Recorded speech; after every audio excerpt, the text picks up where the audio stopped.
Hi there, this is Diane, one of 5 awesome optimists.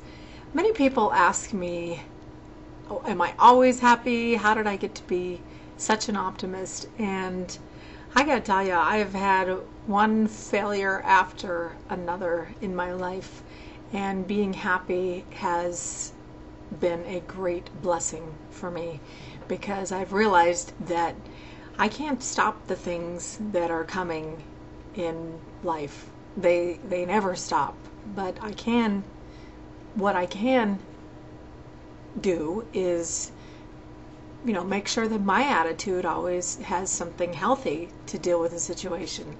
And I got an article today in my inbox. I don't know if you're familiar with Mercola.com, but I will definitely include a link because the discovery of this particular website has been a huge enriching experience, and so I would like to pass that along. Today's article that I wanted to talk about, and then I have a little surprise story about Thomas Edison also, about failure and being optimistic, and that's coming in just a second here. But it said, if you want to keep your job, be happy. This isn't just, a new way to look at life now. Now this is if you want to keep your job. And here's what it says. Believe it or not, looking on the bright side of things can be good for your career and your mental health. Research shows that an attitude of gratitude in trying times can not only help you keep your job, but get you the job you want. The most common responses to an economic crisis are panic, fear, anger, distrust, and even hostility.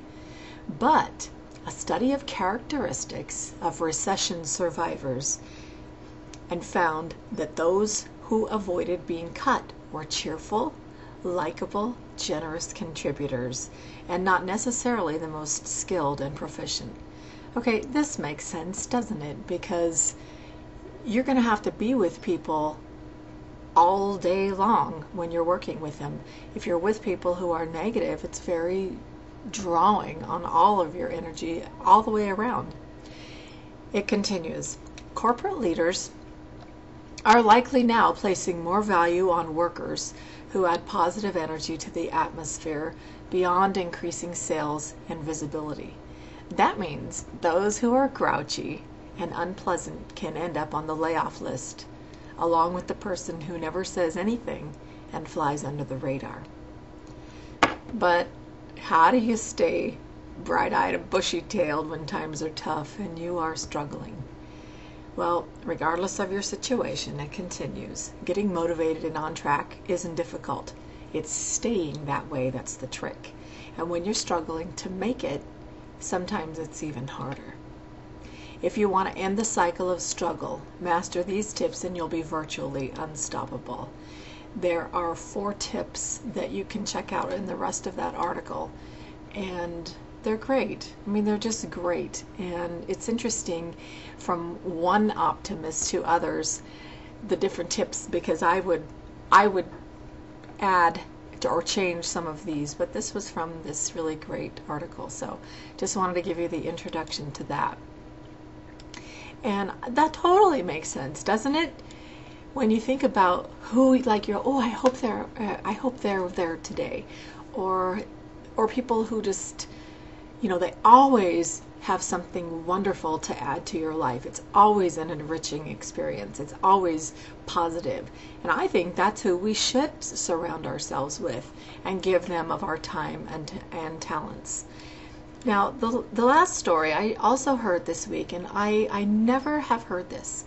I never have heard this, but I have made mention in some of my other videos about leaders who are optimistic and how they got to be so incredible. The one that I want to talk about today is Thomas Edison, and might not think he's a leader, but he certainly is a man noteworthy that all of us, every single one of us, if you are reading anything by electricity, it has to do with Thomas Edison. So I also heard reading, I've done a lot of different biographical studies of different people, but his is particularly fascinating because it was nearly 10,000 tries before he got the right combination for the light bulb. Can you believe that? 10,000 tries. How many tries do we give before we give up? And I wanted to also share with you something personal, which may sound really silly, but trying and trying and trying and trying because you have a belief that just won't be stopped is just how you learn how to accomplish what it is you want to accomplish. Now, I know my hair looks a little bit different today, and I did just a hair curling tutorial, and I have a mirror there that you can see my hair, and if you've seen any of my other videos, you can know that my hair's not usually this curly. And I knew that I could get results of using the curlers that I had by just trying and trying and trying something different. And so I did do that, and it's so curly that I can't even wear it down. Now it looks better in a ponytail. But I kept on trying, and I didn't give up. I would just try one every couple days and say, well, you know, that didn't work. Well, let me see if I can put a little more product in it. Oh, that didn't work. What if I add a little heat to it and put like a little hooded dryer on? And what if I use smaller sections? And so, I mean, it sounds like a silly thing to, you know, apply this principle to curling your hair, but I'm telling you, it is applicable to anything that you want to have happen. One of the people who watched my videos said, oh, I tried it and it didn't work. Well, try something different. Try something new. Use smaller sections. Try a little bit more product. Use a little bit of heat. Make sure that the shampoo and conditioner that you're using isn't weighing down your hair. So anyway, that's just a little personal thing just to demonstrate the actual application of this principle and something that's important in your life, whether it's trying a brownie recipe or a lasagna recipe or anything of that nature. Okay, so here's a story about Thomas Edison, and this is just a heartbreak in one way. December 1914, a complete fire just wiped out his laboratories, and he was in his late 60s. And all of his plans, all of his papers, everything that had been, you know, safely stored in there, all of his master's life work was in this laboratory. And it wiped out, at that time, over $2 million worth of equipment and the record of much of his life's work. Now imagine the devastation. His son, Charles, ran about like, oh, where's my dad? Where's my dad? Just frantic. And finally he came upon him, and he was standing near the fire. And one account says that he had his hands clasped down by his waist, and he was just kind of rocking back, just watching it. And the son said, you know, his white hair was blowing in the wind of the fire, and my heart ached for him, he said. And everything he had, he watched it being destroyed. And then he spotted his son, and he said, where's your mother? He shouted. And he said, find her and bring her here. She'll never see anything like this again as long as she lives. And so he ran and he got her. And then the next morning, they were walking about the charred embers of so many of his hopes and dreams. The 67-year-old Edison said this: there is great value in disaster. All of our mistakes are burned up.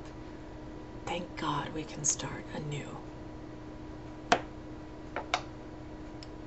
I love that. I never knew that story about Thomas Edison, but I'll never turn on a light again without appreciating what an amazing attitude he had to persevere and to keep on trying, doing something towards it every single day. So I hope that inspired you to don't give up on something that you believe something that you know, something you've seen that you want to have happen. And being optimistic is not just, a fun, happy way of life. It's actually an amazing power for wonderful things to happen in the earth, and also for generations. Maybe forever. You never know. Thanks for watching. I'm Diane, one of 5 awesome optimists.